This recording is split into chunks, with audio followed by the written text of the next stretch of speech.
You don't belong here, you filthy rat! Officer Daniel Harper's voice drips with venom as he towers over Judge Amara Clarke, a black woman in her late 50s, dressed in civilian clothes, clutching a leather briefcase. Her neatly pressed blazer and skirt do nothing to shield her from his contempt. Another thug trying to scam her way in. Harper's hand lashes out, striking her cheek with a sharp crack. The briefcase tumbles, legal documents fluttering across the stone steps like fallen leaves. He grabs her by the collar, slamming her against the courthouse wall. People like you belong in cages, not courthouses. Officers Malone and Kessler, both white, snicker, phones out, recording the spectacle. Amara's jaw pulses with pain, but her gaze locks onto the bronze plaque above. The Honorable Judge A. Clarke presiding. Just 20 feet from her courtroom, she's brutalized by the system she's served for decades. Have you ever seen justice strike back this hard? Share this story to demand justice for all. Subscribe to Witness Courage, Crush Corruption. Are you ready for justice to strike back? Hit that like button if you believe no one is above the law. The echo of Harper's laughter follows Amara as she's escorted through the courthouse's marble halls, her heels clicking steadily on the polished floor. Officers Malone and Kessler trail behind, their smirks barely concealed. Think she's gonna cry discrimination now? Malone mutters, loud enough for Amara to hear. Kessler chuckles, filming her with his phone. They always do. Amara's face remains stoic, but her mind races, cataloging every word, every gesture. She's faced prejudice before, sideways glances in law school, dismissive tones in courtrooms. But never this raw, unfiltered cruelty. Her cheek throbs, the bruise blooming. Yet her resolve hardens. She's not just a defendant in this moment. She's Judge Amara Clarke, and this courthouse is her sanctuary. Harper shoves her toward a holding cell, his voice low and mocking. Thought you could sneak in with that fancy briefcase, huh? This ain't your place.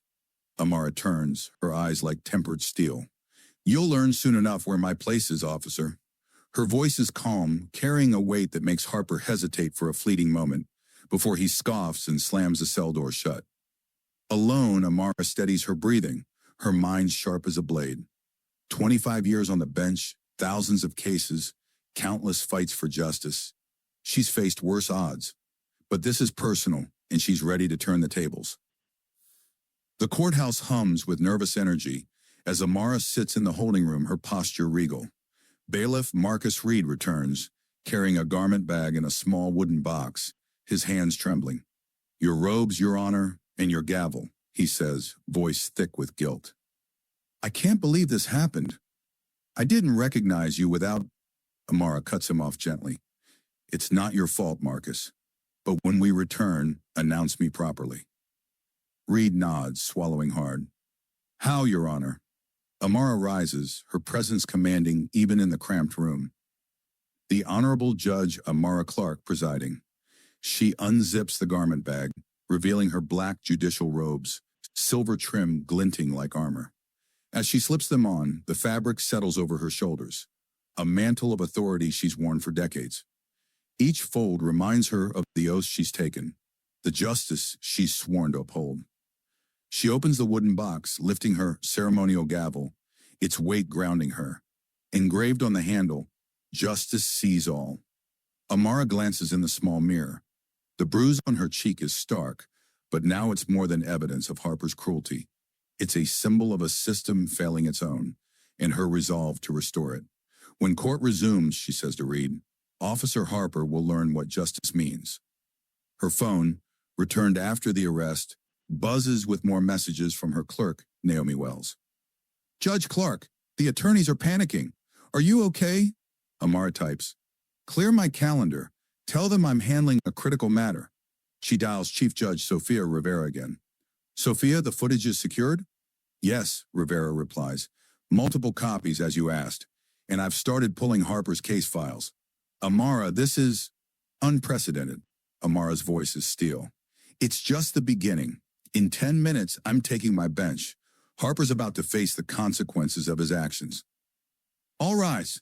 Bailiff Reed's voice booms through the courtroom, commanding instant silence. Court is now in session. The Honorable Judge Amara Clarke presiding. The words strike like a thunderbolt. Officer Harper, leaning casually against the prosecutor's table, freezes, his smirk vanishing. Temporary Judge Walter Grayson, still in Amara's chair, turns pale as death. Prosecutor Laura Bennett's jaw drops, her files slipping slightly in her hands. Amara enters through the judge's chamber door, her black robes flowing, silver trim catching the overhead lights like a beacon of authority. In her right hand, she holds her ceremonial gavel, its engraving glinting faintly. She moves with the measured grace of someone who's walked this path thousands of times. The silence is absolute. No one dares breathe. Amara takes her place behind the bench, and sits deliberately, her eyes sweeping the room, taking in every shocked face, every dropped jaw, every dawning realization of the catastrophe unfolding. "Officer Harper," she says, her voice carrying the weight of 25 years of judicial authority, "you may remain standing." Harper's face cycles from red to white to green in seconds, his knees trembling. "Your Honor," Grayson stammers, rising from her chair. I mean to say," Amara interrupts, her tone firm but not unkind. "Thank you, Judge Grayson, for managing my courtroom during my unexpected delay. You may return to your docket. I'll handle this matter from here." Grayson scurries out, his robes flapping like a startled bird. Amara turns to Harper, who's visibly shaking. "Officer Harper, 2 hours ago, you testified under oath in this courtroom. You claimed I was erratic, aggressive, and playing the victim card. You said, and I quote, 'These types need to learn their place.' Do you recall?" Harper nods weakly, his throat bobbing. "Let me refresh your memory," Amara continues, her voice cold as ice. "You stated I was trespassing, carrying stolen documents, and resisted arrest. You said people like me always claim to be someone important to avoid accountability. Accurate?" The courtroom is so quiet the hum of the air conditioning feels deafening. "And most notably," Amara's tone sharpens, "you said actions have consequences. Do you stand by that wisdom, officer?" Harper's legs wobble, barely holding him up. Amara reaches under her bench, pulling out a tablet computer. "Officer Harper, I'd like to present evidence that has come to my attention." She turns the tablet toward the courtroom, revealing crystal-clear security footage from the courthouse steps. "This is from camera 7 with an unobstructed view of the main entrance." She taps the screen, and the video plays. The courtroom watches in horror, Amara walking calmly, Harper blocking her path, his voice snarling. "Another thug trying to scam her way in." Gasps ripple through the gallery. The footage shows his unprovoked slap, the brutal grab at her collar. Then the damning words, "People like you belong in cages, not courthouses." Harper's own voice, dripping with hatred, fills the room. Spectators shift uncomfortably. Some jurors from other cases walk out in disgust. "Officer Harper," Amara says, pausing the video, "do you see any aggression from me here? Any profanity? Any threats?" Harper stands mute, his career crumbling. "Now, about your claim of a body cam malfunction," she continues, swiping to a new file. "This is backup footage from your body cam, automatically uploaded to the county's cloud every 60 seconds. A system you conveniently forgot." The video plays, Harper's voice even more incriminating. "Look at this uppity type thinking she can walk into my courthouse. Time to teach her a lesson." Prosecutor Bennett frantically gathers her papers, desperate to distance herself from the disaster. "Officers Malone and Kessler," Amara calls, her voice cutting through the tension. "You testified that Officer Harper acted with remarkable professionalism. Care to revise your statements?" Both officers shrink, edging toward the exit. Amara advances the footage, showing Harper's assault from his body cam's perspective. "Here we see you committing a felony assault against a federal judge." The words land like a gavel. Harper grabs the table to steady himself, his knees buckling. "But there's more," Amara says, her tone almost conversational. She pulls up another file. "This is audio from Officer Kessler's body cam, which functioned perfectly this morning." Kessler's voice fills the courtroom, speaking to Malone as Harper attacks Amara. "Man, Harper's going hard on this one. Think she's actually someone important like she said?" Malone's reply, "Nah, look at her. Just another scam artist trying to play the system." Their laughter echoes, chilling the room. Spectators glare at the officers with undisguised revulsion. "Officer Harper," Amara says, setting down the tablet, "you asked if I had employment verification." "I do." She gestures to the judicial seal behind her, her nameplate, and the oil painting of her in the lobby. "I've been the presiding judge here for 25 years.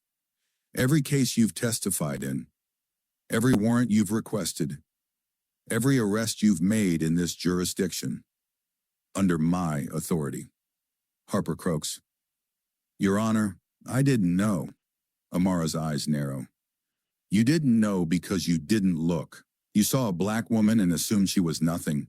You thought you could abuse your power without consequence." She leans forward. "But there's something else you didn't know." The courtroom holds its breath. "For 6 months, I've been leading an investigation with the FBI's Civil Rights Division into racial bias and misconduct in your department. You, Officer Harper, were on our watch list. This morning, you handed us the perfect evidence." She raises her gavel. "You said actions have consequences. You were right. Court will recess while I consider your charges." The gavel slams down, a thunderclap. Harper collapses into a chair, his world shattered. The courtroom is packed to the brim, the air thick with anticipation. Word of Judge Amara Clarke's dramatic return in her judicial robes has spread like wildfire, drawing lawyers, clerks, reporters, and curious citizens into the gallery. Officer Daniel Harper sits slumped in the defendant's chair, his once crisp uniform now wrinkled, his face ashen. His public defender, Paul Nguyen, scribbles notes frantically, his eyes darting between his client and the bench. Amara, resplendent in her black robes with silver trim, commands the room from her bench, her ceremonial gavel resting beside her. The bruise on her cheek, still vivid, is no longer a mark of victimhood, but a badge of her resolve. Chief Judge Sofia Rivera sits in the front row, her expression stern as she takes meticulous notes. "Officer Harper," Amara begins, her voice resonating with 25 years of judicial authority. "Before we proceed with the charges you now face, this court, and everyone present, deserves to understand exactly who you assaulted this morning." She steps around the bench, addressing the packed gallery directly.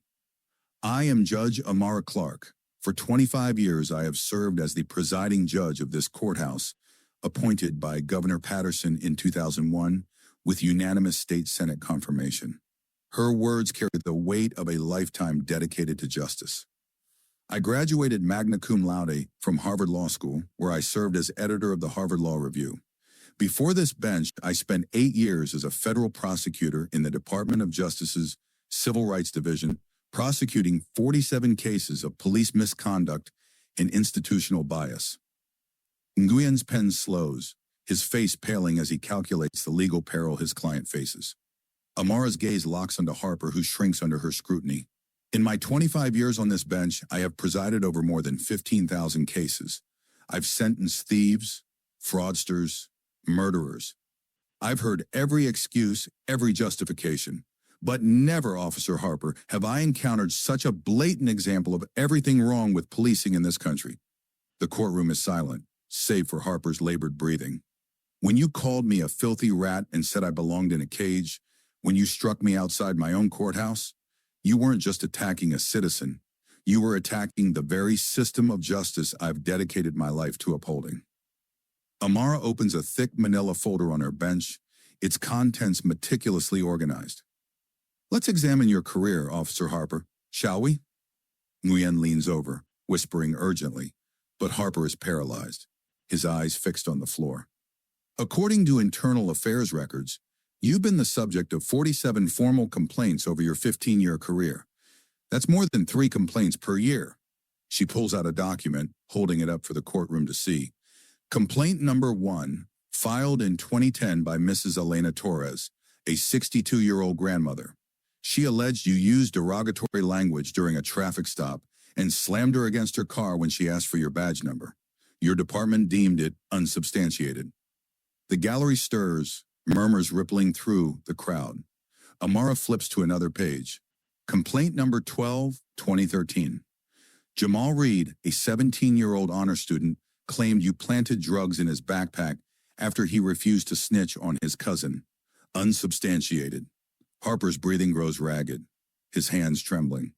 Complaint number 23, 2017. Dr. Kenneth Holt, a cardiologist, arrested outside his own home because you didn't believe a black man could live in that neighborhood. He spent 6 hours in jail before his attorney intervened. Unsubstantiated. Amara's voice sharpens. Do you see a pattern, Officer Harper? Chief Judge Rivera's pen moves faster, her face grim.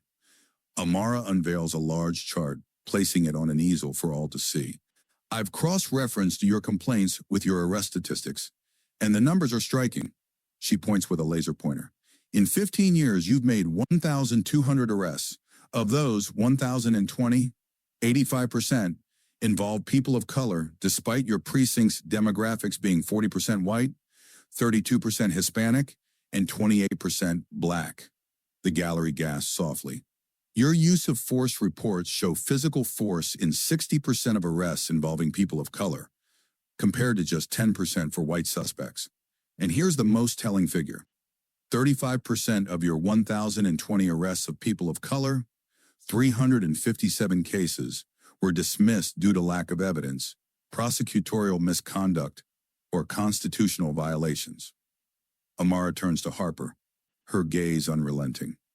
Officer Harper, do you know what we call a 35% dismissal rate due to constitutional violations? A pattern of criminal behavior. The courtroom is deathly quiet. The scratch of reporters' pens the only sound. But there's more, Amara says, her tone deceptively calm. Your actions have cost this county $2.5 million in settlements and judgments over 15 years. She holds up another document. That's more than some small town's entire annual budgets, paid by taxpayers to clean up your misconduct. Harper finally speaks, his voice a croak. Your Honor, I was just doing my job. Amara's eyes flash. Your job?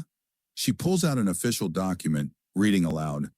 I solemnly swear to support and defend the Constitution of the United States and the state constitution, to bear true faith and allegiance, and to faithfully and impartially discharge my duties. So help me God. She sets it down. Impartially, Officer Harper, not based on skin color, not based on your prejudices. The gallery shifts, some spectators nodding in agreement, others staring at Harper with growing disgust. Amara steps closer to the bench, addressing the entire room. This isn't just about one officer. This is about a system that has shielded Officer Harper for years, dismissing complaints, paying settlements, and allowing abuse to continue unchecked. She turns back to Harper. But that system failed you today, didn't it? Because you chose to assault someone with the power to expose it all. Harper's head drops into his hands, his shoulders shaking. Amara raises her gavel. You told me this morning to know my place. Let me tell you mine. Her voice fills the room with quiet authority. My place is here, on this bench, ensuring justice is served. My place is holding officers like you accountable when you betray the public's trust. The gavel hovers. My place, Officer Harper, is ensuring that what you did to me this morning is the last act of racial injustice you'll ever commit as a police officer. Harper flinches as if struck. Amara continues. You didn't just assault a woman, you assaulted justice itself, and justice is about to strike back. She sets the gavel down gently, the sound echoing like a warning. Officer Harper, let's review your distinguished career further. She opens another folder. Complaint number 30, 2019. Miss Carla Jenkins, a school teacher, alleged you pepper sprayed her during a peaceful protest, claiming she looked threatening. Unsubstantiated. Complaint number 41, 2022. Mr. Darius Moore, a college student, said you broke his arm during an arrest for jaywalking. Unsubstantiated. The gallery's murmurs grow louder, a mix of shock and outrage. Amara's voice remains steady. Each of these complaints follows the same pattern. A person of color, a baseless accusation, excessive force, and a department that looked the other way. She pulls out a statistical summary. Your arrest reports show a consistent narrative: erratic behavior, non-compliance, threat to officer safety. The same words you used against me this morning. The same lies. Nguyen, Harper's attorney, stops writing, his face a mask of resignation. Amara leans forward. For 6 months, I've worked with the FBI, the State Attorney General, and the Department of Justice to investigate systemic bias in your department. Your name, Officer Harper, is on a federal watch list. Your communications, your arrests, your patterns, all monitored. Harper's eyes widen, his breath catching. Amara's voice lowers, forcing the room to lean in. This morning, you provided undeniable evidence of your crimes. On camera, in your own words. You thought you were untouchable. You were wrong. She gestures to the gallery, where reporters scribble furiously. This courtroom is a witness to your downfall, Officer Harper, and it's only the beginning. She raises her gavel again. Court will recess briefly to prepare for the formal charges. When we return, you'll face the consequences of your actions. The gavel slams down, a thunderclap that reverberates through the room. Harper collapses into his chair, his career in ruins, as the gallery erupts in hushed whispers. The courtroom is a pressure cooker, every seat filled, the air electric with anticipation. Spectators, lawyers, clerks, reporters, citizens lean forward, drawn by the unprecedented drama unfolding. Officer Daniel Harper sits in the defendant's chair, a broken man, his uniform disheveled, his face gray with dread. His public defender, Paul Nguyen, sits beside him, his notepad abandoned, resignation etched in his posture. Judge Amara Clarke returns to her bench, her black robes with silver trim flowing like armor forged in justice. Her ceremonial gavel, engraved with justice sees all, rests before her, a silent promise of what's to come. The bruise on her cheek, still vivid, now stands as a testament to her resolve. Chief Judge Sofia Rivera remains in the front row, her notes now a thick stack, her expression unyielding. Amara's voice cuts through the silence, resonant with the authority of 25 years on the bench. Officer Harper, before I render judgment, I want this courtroom, and everyone who hears of this day, to understand the gravity of what occurred. She steps around the bench, addressing the packed gallery directly. This morning began with a question. What happens when someone with a badge believes they're above the law?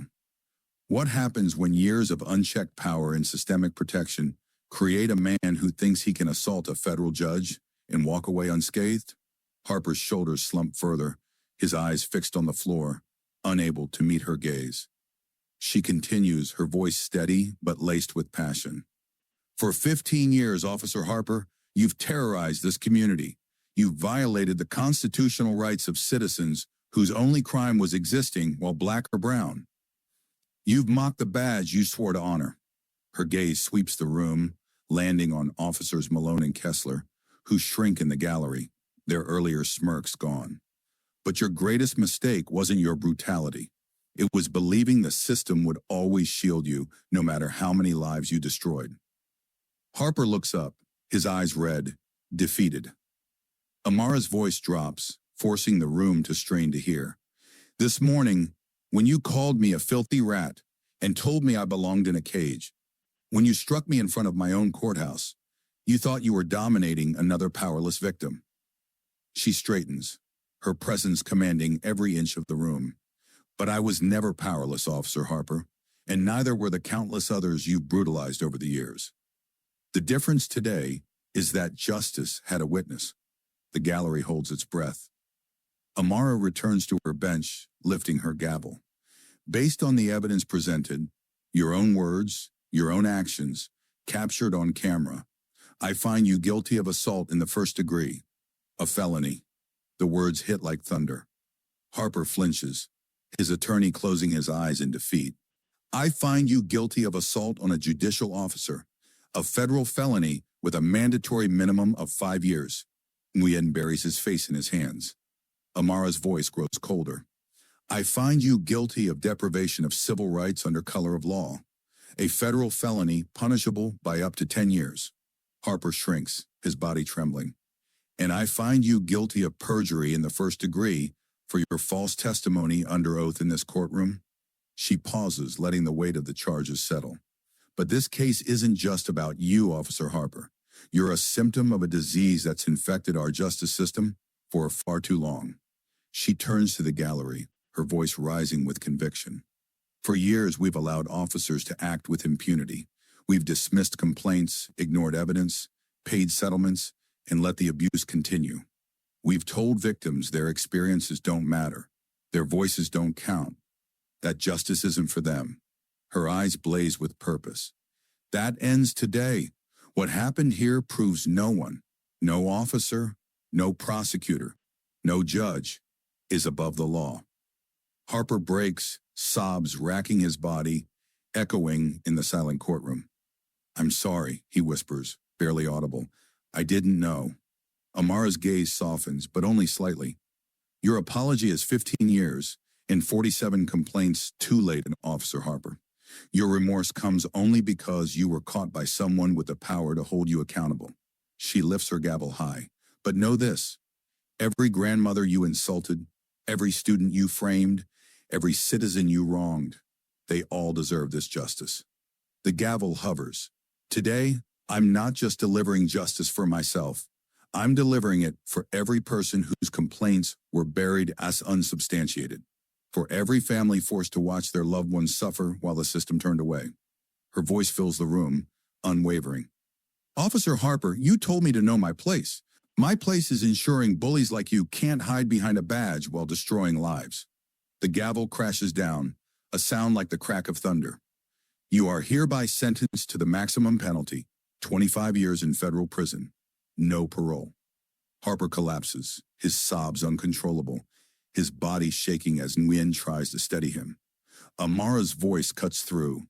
"Furthermore, I'm ordering a federal investigation into every case you've touched, every arrest you've made, every complaint filed against you. The victims you silenced will have their day in court." She sets the gavel down, her eyes sweeping the room. "Let this be a warning to every officer, every official, who thinks they can abuse power without consequence. Justice may be blind, but she sees everything, and she will come for you." The courtroom erupts in applause, a wave of sound that lasts nearly 5 minutes.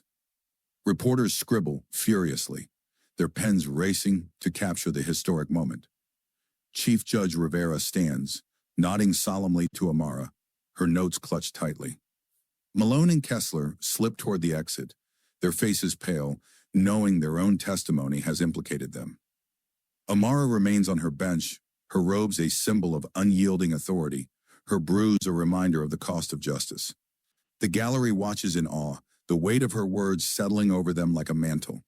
This isn't just a verdict, it's a reckoning.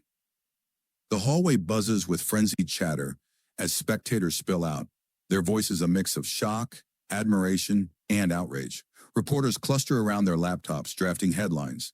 "Judge assaulted by cop takes bench, delivers justice." A young law clerk, Naomi Wells, stands frozen, her eyes shining with inspiration. She clutches her notepad where she's written a single line. "I want to fight like Judge Clarke." Amara emerges from the courtroom, her robe still on, her gavel tucked into a velvet pouch. Rivera approaches, her voice low but urgent. "Amara, this is going to change everything. The FBI's already moving on Harper's case files. What do you need next?" Amara's eyes are resolute. Every victim deserves their day. Start with the 357 dismissed cases, and ensure Malone and Kessler face charges for perjury and conspiracy. Rivera nods. "It's done. But Amara, you've just become a national story." Amara's lips curve faintly. "Good. Let the world see what happens when justice fights back." She walks down the hall, her heels echoing with purpose, the bronze plaque above gleaming, the Honorable Judge A. Clarke presiding. The gray walls of the federal penitentiary loom under a cloudy sky, a stark contrast to the gleaming marble of the courthouse where Officer Daniel Harper's fate was sealed. Inside, Harper sits in a cell, his once crisp uniform replaced by an orange jumpsuit, his badge, pension, and freedom stripped away. The man who terrorized a community for 15 years now spends his days in protective custody, his name synonymous with disgrace. News coverage of his trial, replayed endlessly on every major network, ensures his fellow inmates know exactly who he is and what he did to Judge Amara Clarke. The words he spat 6 months ago, "filthy rat, know your place," haunt him, whispered back by those who see him as the ultimate hypocrite. Harper thought he knew power. He was wrong. Judge Amara Clarke sits at her desk, her black robes draped over a chair, the silver trim catching the sunlight streaming through the window. The bruise on her cheek has long faded, but its memory fuels her work. Files from Harper's 357 dismissed cases are stacked high, each one a life disrupted by his prejudice. Her clerk, Naomi Wells, knocks and enters, carrying a tablet. Your Honor, the FBI just sent over the preliminary report on Harper's cases. It's worse than we thought. Amara nods, her expression resolute. How many convictions are being reviewed? Naomi swipes the tablet. All 357, plus another 200 flagged for similar patterns. They've already overturned 42, and 18 defendants were released last week. Amara's eyes glint with quiet satisfaction. And the department? Naomi's voice tightens. 10 officers terminated, including Malone and Kessler, who face perjury and conspiracy charges. 3 supervisors indicted for covering up complaints. The entire precinct's under federal oversight. Amara leans back, her ceremonial gavel resting on her desk, its engraving, justice sees all, a constant reminder. Good, but it's not enough. Every victim deserves their day. Naomi hesitates, then adds, your verdict video hit 60 million views online. People are calling you a hero. Amara's lips curve faintly. Not a hero, just a judge doing her job.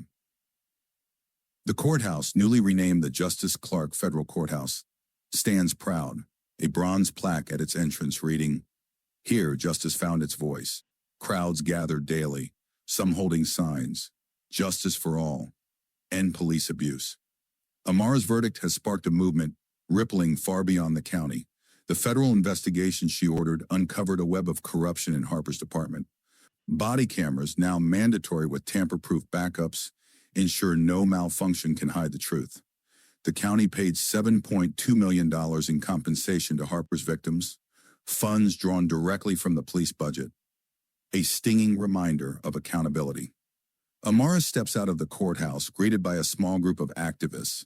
A young woman holding a sign that says, Thank you, Judge Clarke, approaches. You gave us hope, she says, voice trembling. Amara places a hand on her shoulder. Hope isn't enough. Keep fighting. Justice demands it. The woman nods, tears in her eyes as cameras flash. Amara's story has gone national. Law schools invite her to speak, her words shaping curriculums on constitutional rights and systemic bias. Her message is unwavering. Justice delayed is justice denied, but justice delivered is for all. A packed community center buzzes with energy as Amara addresses a crowd of citizens, activists, and reformed officers. Behind her, a banner reads, Justice for our community. 6 months ago, she begins, her voice steady, I walked into my courthouse and was met with violence, not because of what I did, but because of who I am. The crowd listens, riveted. Officer Harper thought he could silence me, just as he silenced so many others. But he forgot one thing. Justice doesn't bow to prejudice. Applause erupts, fervent and sustained. We've reopened 357 cases tainted by his actions. Dozens of wrongfully convicted people are free. Hundreds more had charges dropped or sentences reduced. But this isn't just about one officer. It's about a system that let him thrive. She steps forward, her presence commanding. We've established community oversight boards, overhauled police training, and mandated bias education, designed by me. But the work isn't done. Every one of you must hold the system accountable, report misconduct, demand transparency, fight for your rights. The crowd rises, cheering, their voices a chorus of resolve. A young man in the front row, Darius Moore, one of Harper's victims from 2022, clutches a letter confirming his exoneration, tears streaming down his face. Amara meets his gaze, nodding. This is why she fights. Naomi Wells, the young clerk who witnessed Amara's verdict, sits at a desk piled with case files, her eyes fierce with purpose. Inspired by Amara's courage, she's joined the NAICP Legal Defense Fund, specializing in civil rights law. Her first case, challenging a pattern of unlawful arrests in a neighboring county using Amara's investigation as a blueprint. On her desk, a framed photo of Amara delivering her verdict, a reminder of what's possible. Naomi types furiously, drafting a motion, her resolve mirroring the judge who changed her life. "No one's above the law," she mutters, echoing Amara's words. The courthouse glows under floodlights, its new name etched in history. Amara's verdict video, now the most watched courtroom footage online with 60 million views, has inspired comments from around the world. Victims of similar injustices share their stories, their voices amplified by Amara's stand. "I was told my complaint didn't matter," one comment reads. "Judge Clarke proved it does." Another, "She's our voice." The ripple effects are undeniable. Community boards spring up nationwide, police departments face scrutiny, and citizens once silenced now speak out. Harper sits alone in his cell, the walls closing in. His name, once a symbol of unchecked power, is now a cautionary tale taught in police academies as a case study in corruption. Officers Malone and Kessler, terminated and charged, await their own trials, their laughter on that fateful morning, now evidence against them. Harper stares at a faded newspaper clipping pinned to his wall. Judge Clarke delivers historic verdict. He thinks back to his words. "Know your place." And the woman he thought was powerless. He was wrong. Justice didn't just wear a blindfold that day. It wore robes, wielded a gavel, and struck with the force of truth. Amara presides over a new case, her gavel steady in her hand. The courtroom is full, but the atmosphere is different, hopeful, reverent. A young lawyer, inspired by Amara's stand, argues passionately for a client wrongfully arrested. Amara listens, her eyes sharp but kind. The plaque outside, the renamed courthouse, the reformed system, all bear her mark. She's not just a judge now. She's a symbol of what justice can be when it fights back. The screen fades to text. Amara's voiceover, strong and clear. "Share this story if you believe everyone deserves justice, no matter who they are or what they look like. Like if you stand against corruption. Subscribe for more stories of courage triumphing over injustice. Your story could be next. Justice always finds a way."